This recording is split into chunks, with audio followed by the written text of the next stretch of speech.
that, did you? So we've rearranged your furniture already. But okay, so less from me. Let's introduce our panel today. And they are Nick Chapman, CEO and Chair of Castle Hotel, Sarah Austin, who's Sales Enablement and Projects Manager at Mitchell's and Butlers, and Mark Jeffries, IT Director at TGI Fridays. Please join me on stage.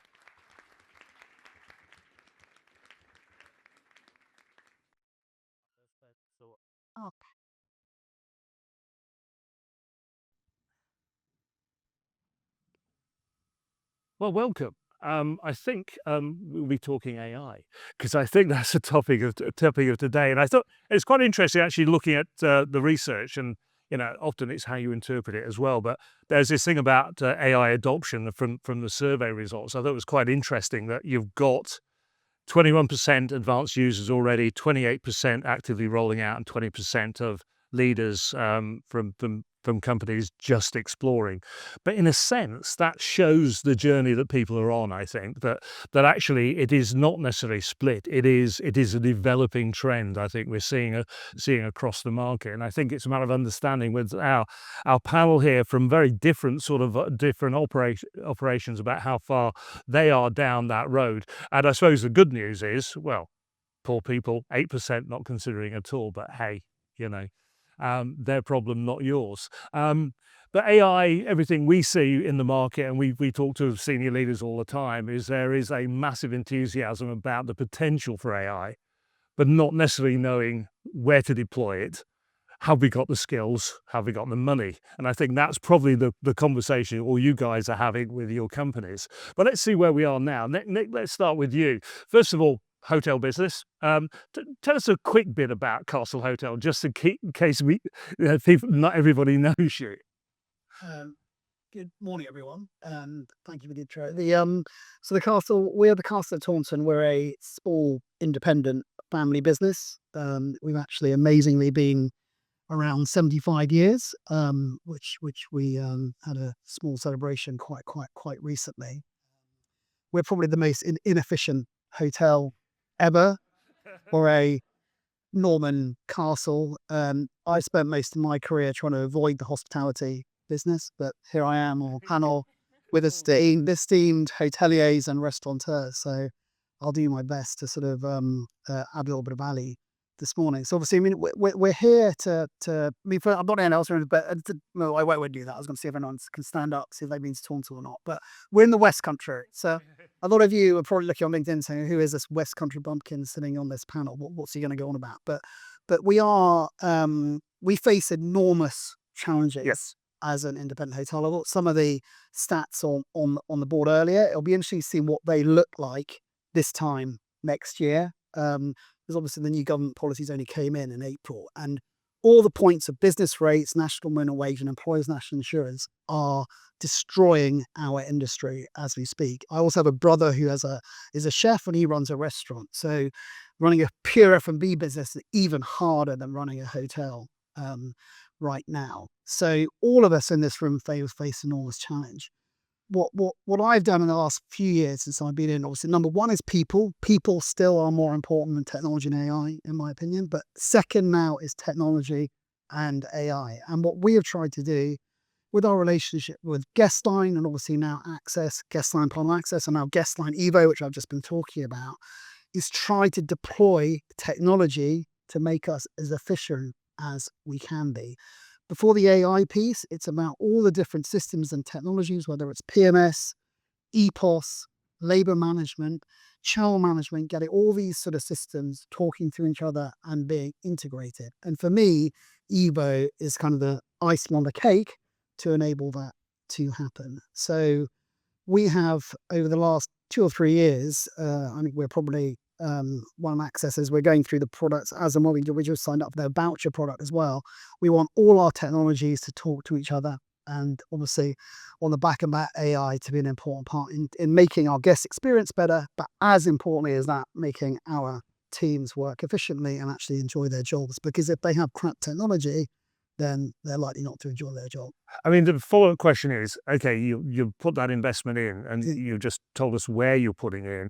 what returns have you seen already? So is it making a difference? Bearing in mind, everything you say, this is now a high, whether we like it or not, it's still a high cost environment because things have changed. So I mean, it started with the PMS because the previous PMS, when I came in, we were doing spreadsheet. It was utter chaos. So one of the first things again was get the guest line PMS. The guest line PMS is good. Big fan of it. And there's a CMB function which goes with it.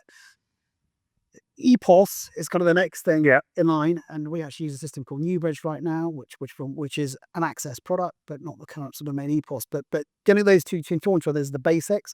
The big thing for us in terms of a technology standpoint is we've started using Rated Ready, which is again another Access product, because that's how you manage and understand what's going on with your workforce, which obviously is a very, very important thing. We've had a number of integration challenges, shall we put. It hasn't been plain sailing, but in terms of the holy grail of making them all talk to each other, because what we're trying to do here is to help our managers interpret information so they can act on that information, but also hold them accountable for the department that they are in. And obviously, if the systems in terms of your revenue, your expenditure are talking to each other in real time, you can actually see what's going on pretty efficiently. So in terms of impact, I think it's not an overnight thing. It takes a lot of work. It takes a lot of effort. It takes a lot of troubleshooting. It takes a lot of conversations and calls with customer support within Access. But we're getting there. But there's more work to be done. So you're definitely on the journey. We're on the journey. We haven't completed the journey though. No, and then we'll come back to that about where you're going. Yeah, but it's probably like golf. You never complete the journey. That's why I don't play golf. So okay, Sarah, in a sense, I suspect everybody knows who Mitchells and Butler are, so I'm not going to ask that question. But I am interested in your role within that, because you're sales enablement and projects manager. So in terms of what is that role and how is AI and tech part of what you do? So sales enablement's a fairly new role to Mitchells and Butlers, but we discovered the gap. I've worked my way up through sales, events, bookings, used multiple platforms and technology over the years. But it doesn't always land quite right with our operators. So it's bridging that gap between the tech side and how it actually lands with those that are using it, implementing it, whether it's in our businesses or from a guest experience. And we've noticed a lot since we've been experimenting and looking at different options. Particularly, we've just implemented Collins Call Evo, which is an AI voice answering service, and actually implementing that into a product like Collins that our operators already have confidence in has benefited us massively, because they haven't had to learn anything new, but they've got something that's driving more people to their business. They haven't got to answer the phone. And believe it or not, that's the biggest piece of feedback, was the phone's not ringing off the hook. And not only am I not having to answer it, it's not annoying my guests or putting out that impression that I'm ignoring the phone because I'm serving someone and I just look ignorant by not listening. Yeah. So are you seeing, I mean, let's go back a bit. So how does that fit into the overall strategy of M&B in terms of using AI? Because that's one area. So, looking at the company as a whole, which is massive, how does what you do fit into the overall AI and tech strategy? It's about looking at the different, obviously we're such a huge company and there's a myriad of different places that we're touching on it, whether it be sustainability, virtual assistant.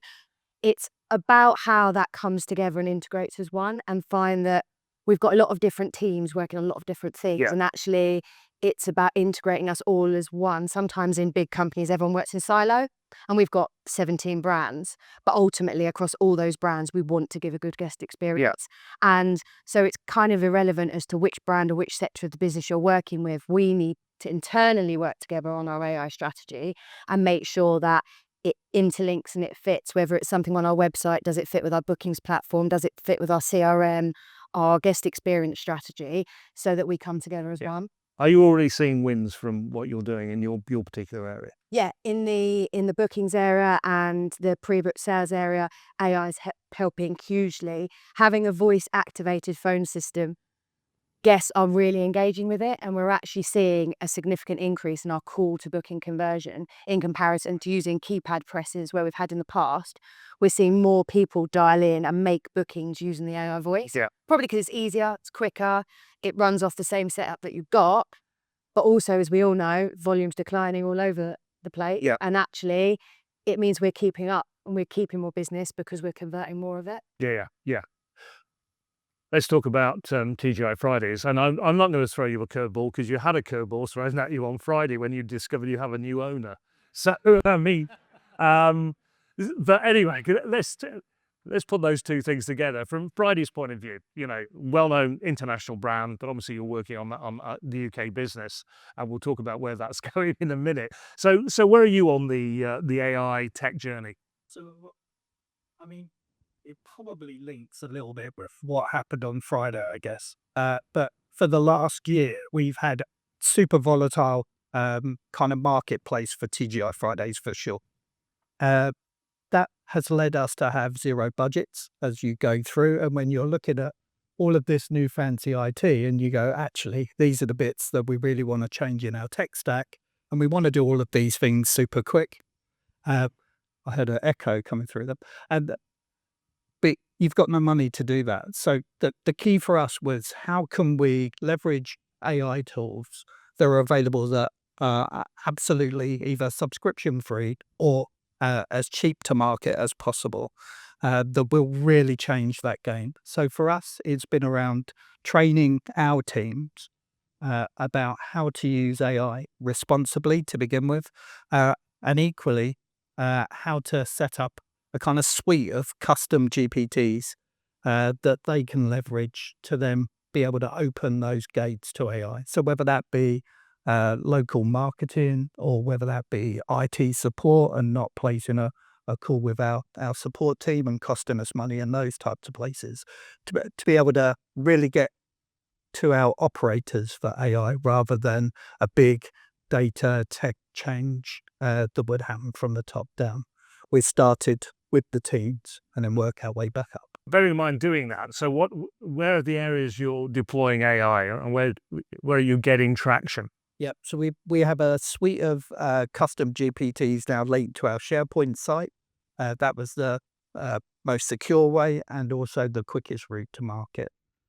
We have AI champions within our business. So every region will have an operator that really loves technology and wants to get hold of it and able to come on our journey, if you like, of how we want to be able to use it, and then be able to feed that down to the rest of the teams. Yeah. So how do you hope things are going to change with the new ownership, i.e., being basically really an integral part of the global business now? Or don't you know yet? Well, I might find out about 2:30. So you said you've got to go back. You've got a meeting in Milton Keynes, haven't you? I think from a personal perspective, what I'd really like to see is that we were owned by the US, then we were moved out the US, private equities, PLCs, all those kind of things. And I've seen this journey now for nearly 14 years as we've gone on this roller coaster and still survived, thank goodness. So I'm kind of hoping we're going to revert to type. We've got 2 or 3 key players that are real old school Fridays. You talked about 1995 earlier. And these are guys that were around then that want to bring that kind of magic back to TGI Fridays. So for me, it's that's music to my ears if there's a budget attached. Yes. So money, and we're going to come over onto barriers in a minute, which may well be one. But let's talk a bit about some of the positives and the wins. So Nick, from your point of view, you talked about the areas you've gone. I mean, even pick up on what just been said about teams. Who are your champions for AI and tech in the business, apart from yourself? Well, I think that's what I mean. I mean, it's a generalization that most people that work in hospitality have no interest in technology. I mean, go back to my brother, which is a restaurant beer. I mean, he still doesn't understand clocking in and clocking out, which you need. He wants to use a pen and paper because that's how it was in 1995. And he can't get it. He just says it's shit and whatever. But the fact is, you need systems to underpin any business, but particularly a hospitality business, which are they need controls and they need systems to sort of measure them. So I think obviously there's challenges in the corporate world. Obviously, everything going on, but TGI's love it, by the way. So milkshakes, cocktails, get it back going on. But but I think in the independent sector, absolutely, it has to come from the top through the heads of department. But it is not easy getting. I mean, we've got housekeepers and head housekeepers. She's been there 20 years. Facilities managers been there 18 years. they're not used to doing things. And obviously, I think with my background, what I've tried to do is disrupt the status quo. And I think you need disruptors within your business because internally you have to champion it, you have to sell it, and ultimately you have to make people use it. But within boundaries of that, I mean, there's certain things because people have their way of doing things, and in some cases, people don't want to interpret data and sort of, and AI should answer that question. So if you want to know your what was your labor percentage yesterday, AI or whatever the system should be able to tell you that without having to run a spreadsheet and do all the manual bits in between. So you're selling the benefits back to your team. I think we definitely are selling them, but department by department. F&B drives me mad. It is chefs, restaurant operators. So you just want the rooms, basically. I like rooms. Accommodation is a nice business to be in. F&B is a headache.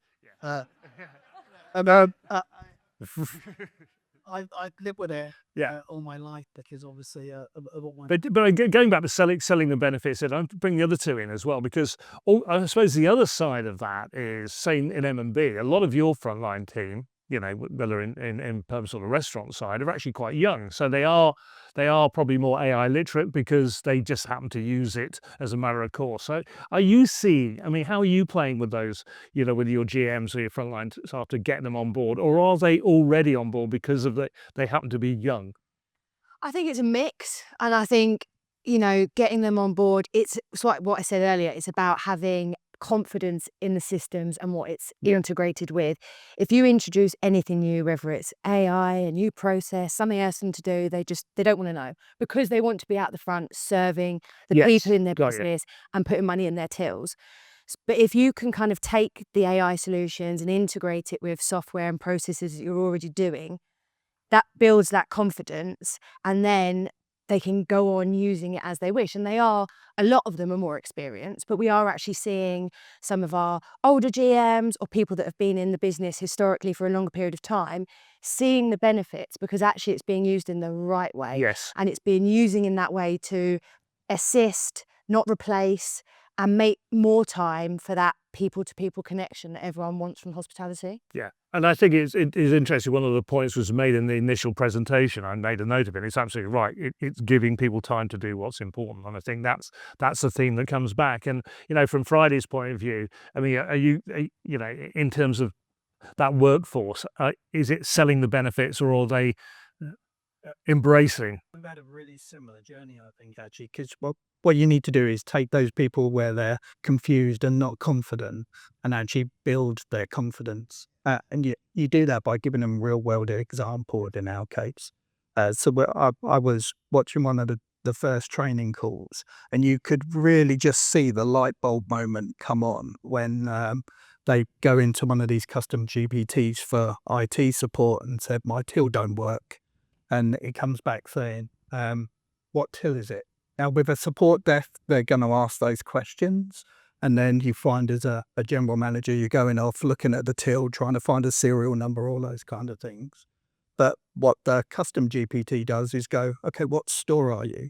And as soon as it knows what store, it knows your hardware, it knows your software, etc. So it says, here's what you now need to give. Once it's gone through 2 or 3 iterations of can I help you fix it remotely, is then to be able to give you a bit of a summary to go to the support desk with. So rather than 10 minutes on hold, 10 minutes trying to talk to an analyst, explain everything, now suddenly you've just got this short, sharp paragraph that says, it's a WS6 and it's doing this and I need that.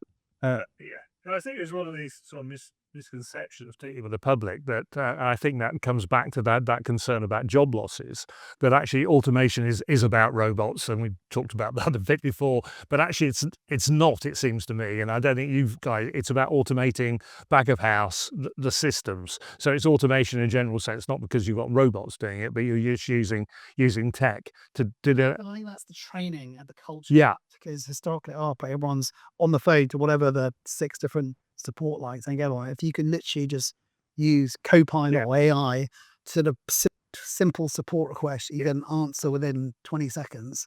You just saved an hour of your life being on hold, pressing 1, and the answers are there.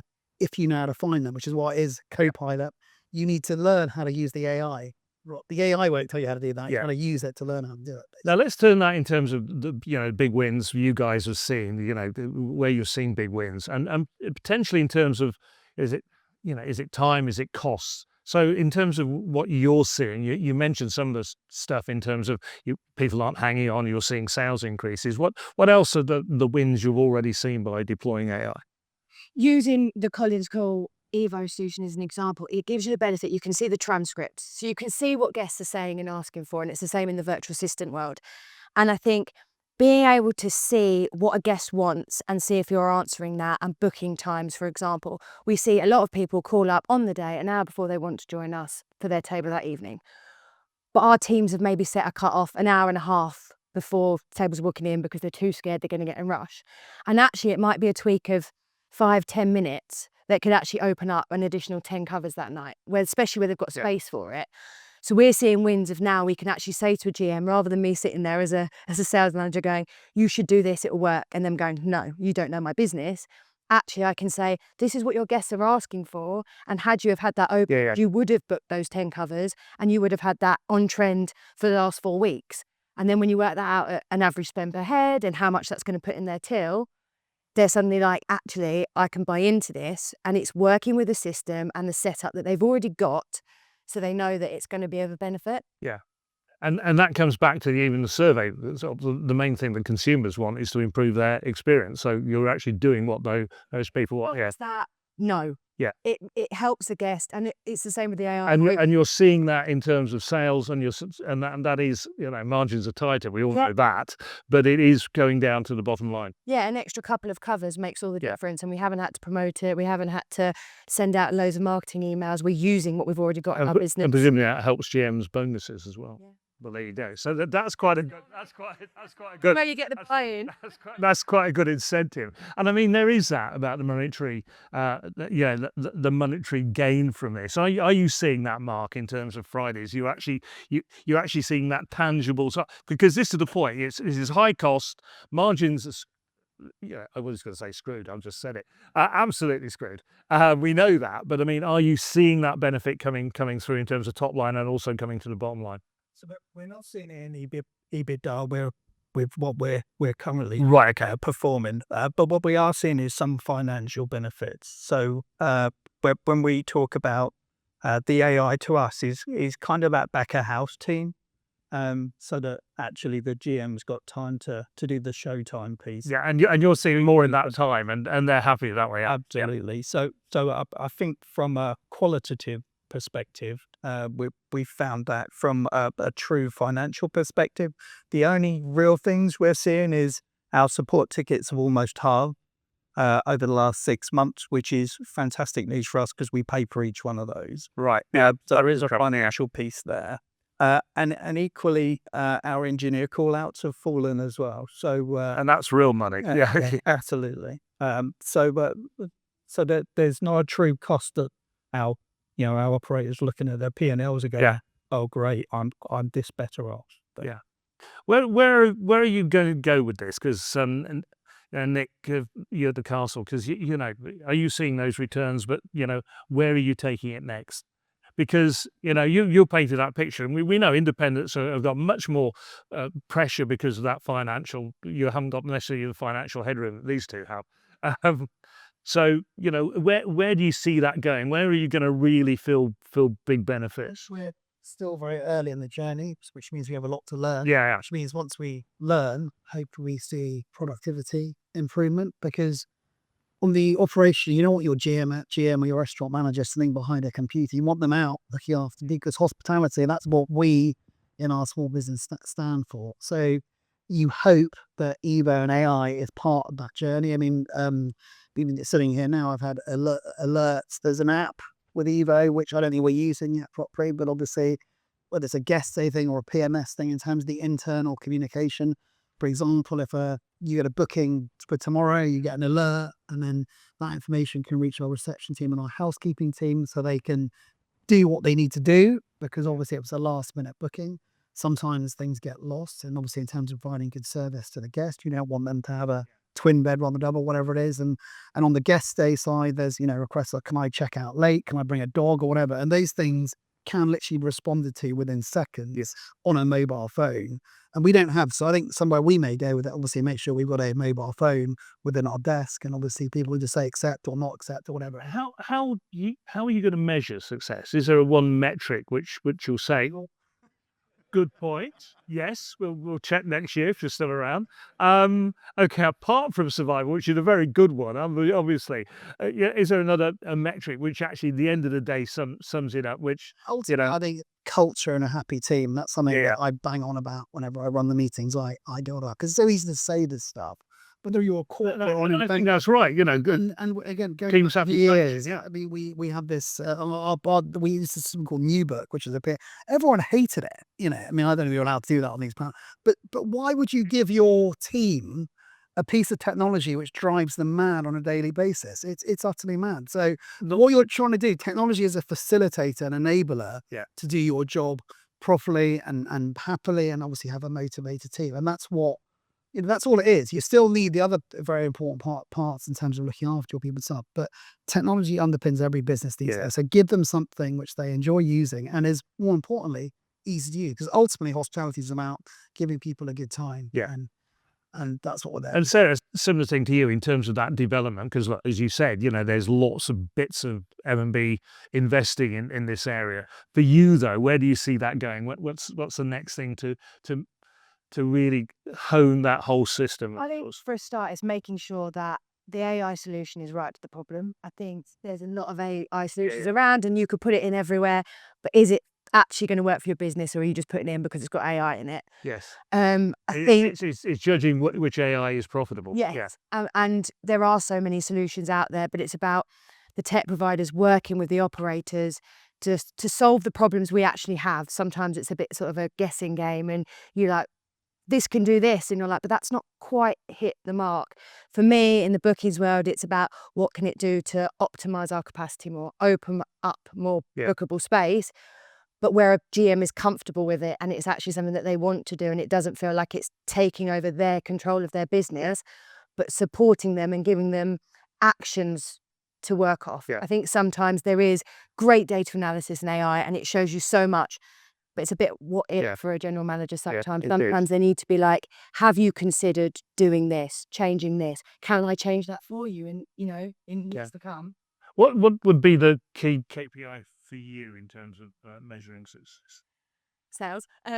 Well, it's the basics are still there. Ultimately, for my role, it's about driving those incremental sales, and you're not looking for huge, massive gains. Sometimes it's just small wins. It's a couple of extra covers. It's a couple of extra beers sold. It's a great review from a guest that's going to turn into a repeat visit. They're the wins that. So it's not a silver bullet; it is those incremental gains.